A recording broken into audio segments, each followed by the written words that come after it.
look over at me and we'll talk. Okay. Is that going to work? Okay. So tell us a little bit about how you knew Gilbert Bowen. I knew Gilbert through several different associations.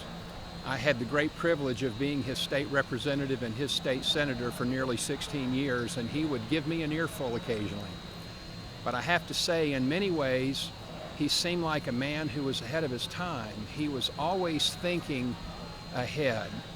He was a very progressive thinker in terms of environmental protection, the need to preserve open space, how agriculture was going to evolve.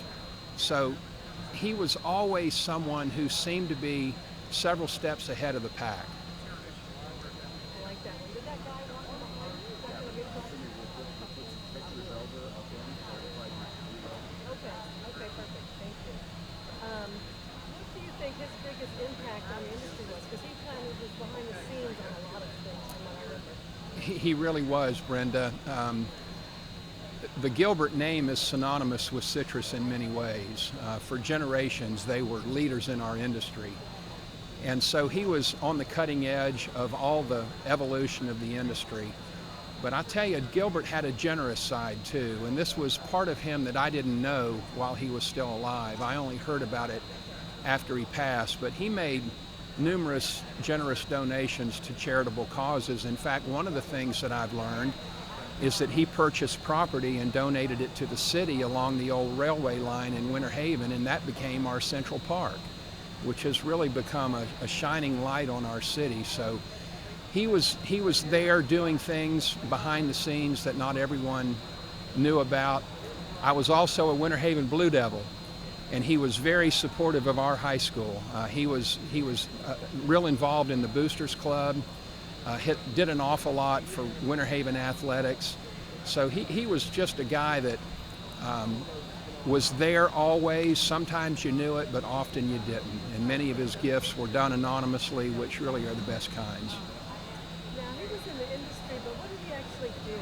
Was he like a bird dog, or what was it that he did? He did. They were certainly growers, but yes, they were fruit buyers as well.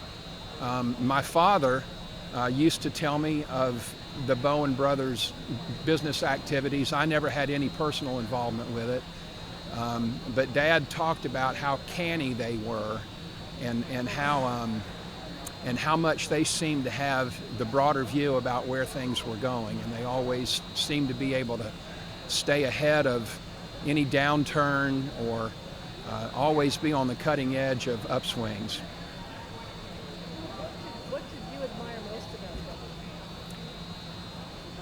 He was a deep thinker. I think I probably admired that the most about him. He thought deep and hard about the issues of the day. He had strong feelings politically. He had strong feelings about some negative things that he saw developing in our state, which is one of the reasons why I think he was on the forefront of advocating for conservation easements and finding ways for agriculturalists to hold onto their land and continue to farm and ranch, while also making sure that that farm or that ranch was not going to turn into the next housing development, which we're seeing an awful lot of in Florida, unfortunately. But I think it was just his ability to see issues from all different points of view.